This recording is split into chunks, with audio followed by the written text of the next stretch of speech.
All glory God, mga idol. Try kong mag-vlog-vlog kahit hindi ako marunong, mga idol. Topic for today is jogging pag may time. Mga idol, Abner Imbrado po. Nandito sa Canada.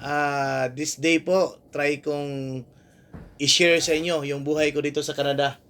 Isang araw po ngayon ng Martes dito sa Canada around 5:45 p.m. in the afternoon. Actually, most of the time mga idol pag winter talagang walang araw na nakikita. But this day, I was amazed na may araw kaya sabi ko try ko nga mag-jogging ngayon.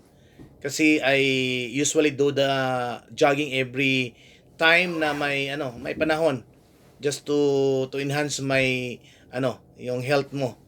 So mga ka-idol, kailangan mo talagang magsuot ng damit na makapal para naman at least hindi ka malabigan. Kaya ayun, tinabunan ko na yung upaw ko. At tara, samahan niyo ako mga ka-idol. Jogging tayo for this day po. Yan mga ka-idol. Palabas na ako. Ayan po mga ka-idol, habang lumalabas ako, nakikita kung kung nakikita nyo talagang maliwalas talaga yung araw, no? So this is our place mga idol. Nakikita ninyo kahit na medyo may yelo diyan sa may mga snow diyan sa gilid pero at least nagmelt na siya. So at this moment po, kailangan na muna nating stretching bago tayo tumakbo siyempre. Kasi yung mga ugat-ugat ng mga tigulang diyan parang nagluko na sa hawak, kaya sabi ko stretching muna tayo bago tayo tumakbo. Kaya ayun, wala akong stand. Sabi ko, paano ba to? Kaya ayan, pinatayo ko na lang sa gilid ng pader. Yan. Kaya mga idol, dito sa Canada, kailangan mo talagang mahalin mo din yung sarili mo kasi dapat healthy ka at health is wealth. Kaya ito mga idol, nandito na yung lahat ng pamilya ko. At speaking of pamilya mga idol, kararating pala ng pangalawa kong anak galing work. Kaya ipakita ko sa inyo sa video na to yung niya. Oh, yan. Lang yan may pa yan, may pakiramdam pa yan sa katawan, no? Pero gwapo pa rin, no? Yan mga ka-idol, pag buhay sa Canada, pag marunong kang magtiyaga, talagang may maani ka. Kaya ito na mga idol, as topic for today, jogging. Kaya nga, ito, nag-lipstick muna ako para pugi. Hindi, yan, pang yan sa lips mo. Kasi pag hindi ka lagay ng sa ngabil mo, talagang mapupunit. Yan, tumatakbo na idol. Parang lakas-lakas talaga.